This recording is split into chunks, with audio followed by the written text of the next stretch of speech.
Hey guys, vlog number 2 for the Pit Diet Truths.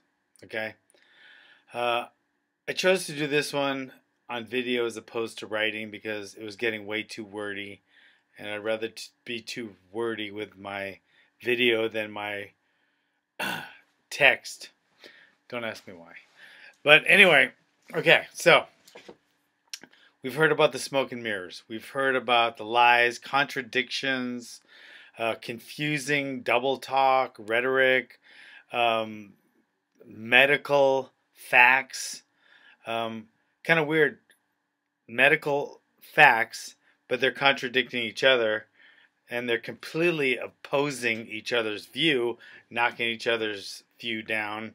The 30-30-40, the high protein, low protein, high carb, low carb, fat, no fat. Just it's crazy. So it's making me dizzy.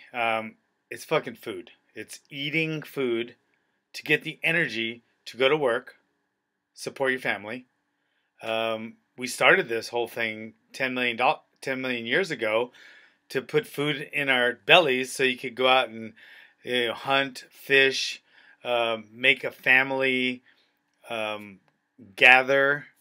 But we've turned that simple process of putting food in your mouth to fill your stomach into a complete, just a fuel now. It's a social, emotional crutch. It's an event. It's the only time you can get together with your friends. You have to eat. You have to bring your family together at a table to eat together because it has to be an event, not just something that's fuel. We teach our kids that early.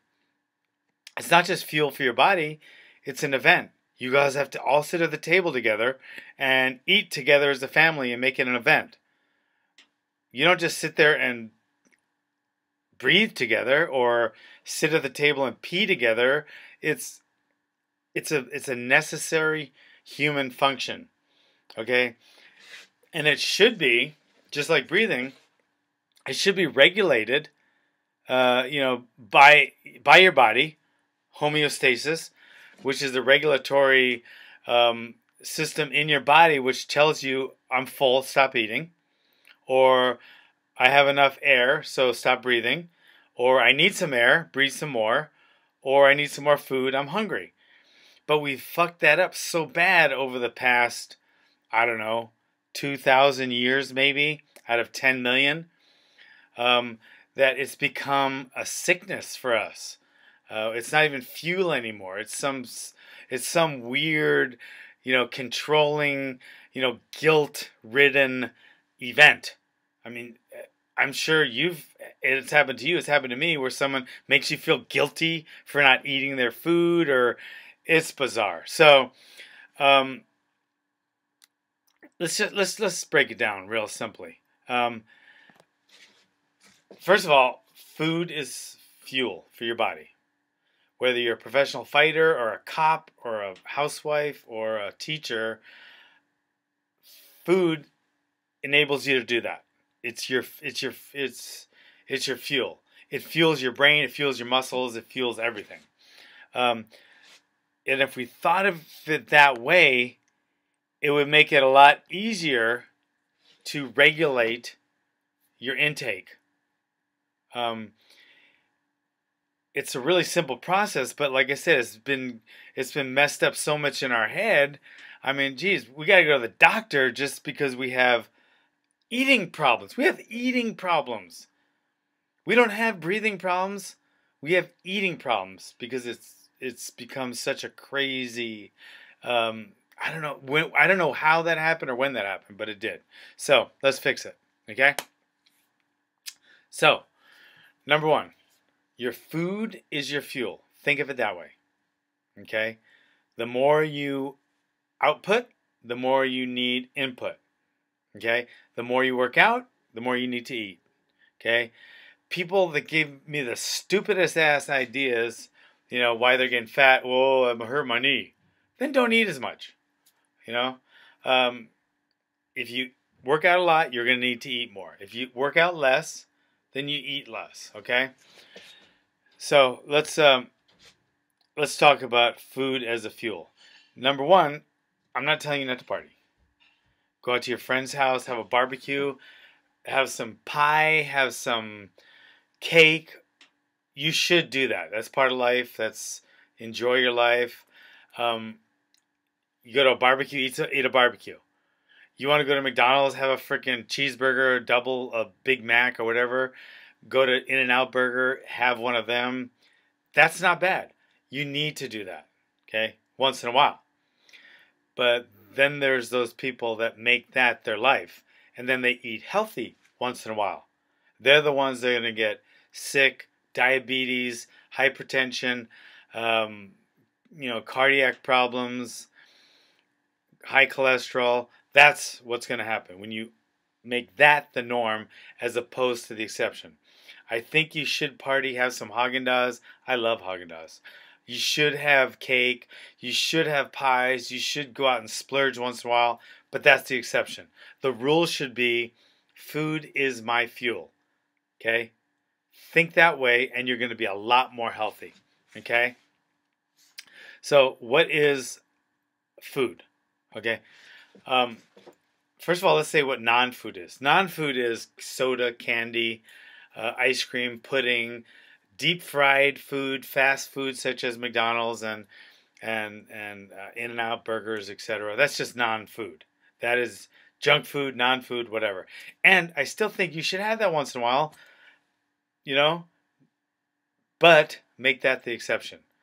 Go out and have a great time, party, a social event, whatever. Don't be that douchebag that says, hey, I'm a clean eater, I can't have any. Go ahead, have some. But that's the exception. Your rule should be, okay, protein, carbohydrates, which in my eating habits, carbohydrates are protein, vegetables and fruits and their juices. Okay, so orange juice is a carbohydrate. Apples are a carbohydrate. Lettuce is a carbohydrate. Broccoli is a carbohydrate. Okay, protein, any meat. That's any killed animal and any whey or egg protein, including milk, eggs, etc. Those are my proteins, okay? And my carbohydrates are fruits and vegetables and their juices. To me, starches are, number one starch, or the first starches I will eat are natural starches, potatoes, all kinds, including yams and sweet potatoes, and rice is a starch, and corn. Okay? Then my secondary starches, which I'll eat after that, but that's not first on my list of starches, would be bread, cereals, and pastas.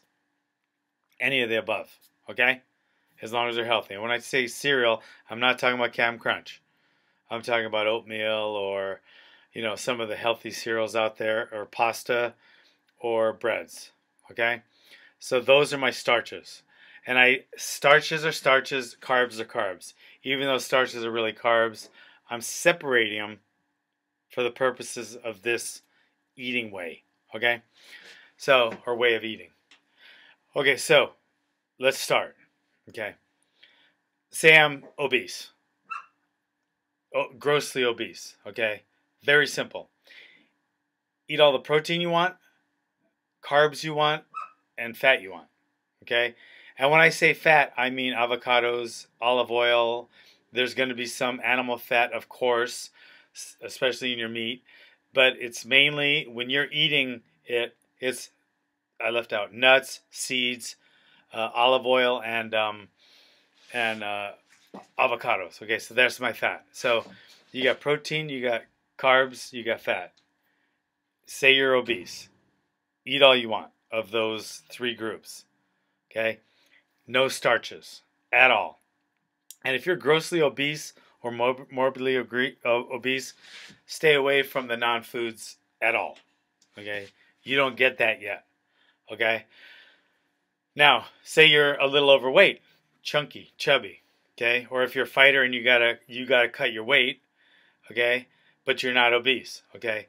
Then you eat your protein, your carbohydrate, your fats, and you can have some number one starches: potatoes, rice, um, or not pasta, but corn. Okay, you can have 1 to 2 servings of that a day with any of your 5 to 6 meals. Okay, and that's another thing that I say: have 5 to 6 meals. Some of those would be considered snacks, but anytime you're putting food in your mouth, I'm just calling it a meal. So you're going to eat 5 to 6 times. Probably 2 or 3 of those will be large sit-down, meals, and then the other will be snacks. Okay? So that's for the heavier person, husky. You can have, two starches, okay? Preferably first starches, but I'm not saying don't have a pasta now and then or bread some now and then, etc. But that'll be the exception, not the norm. Okay? So then you went from obese to a little overweight, okay?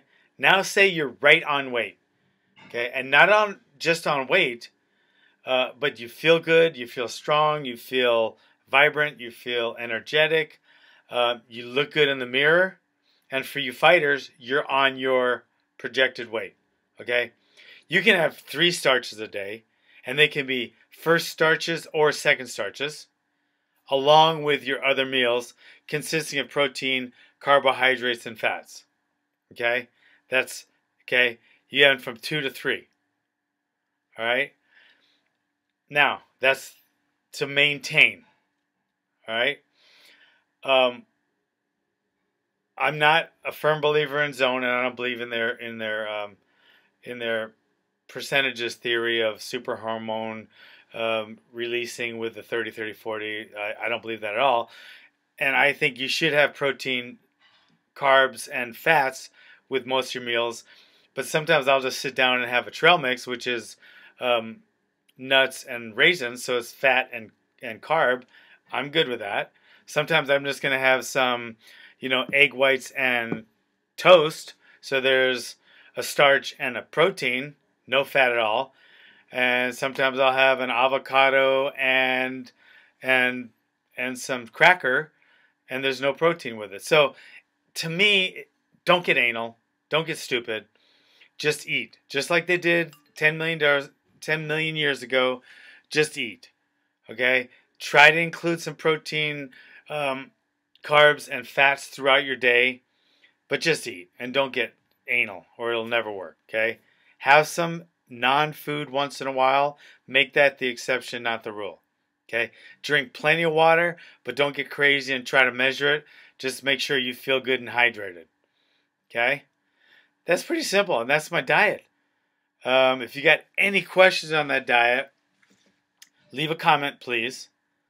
Or email me, john@thepit.tv, like television. Okay? Please comment on this. And if you're watching it on YouTube, like it and share it. All right? But anyway, that's my diet in a nutshell. And if we got any questions about it, I'd be more than happy to do a diet part 3. All right? Thanks.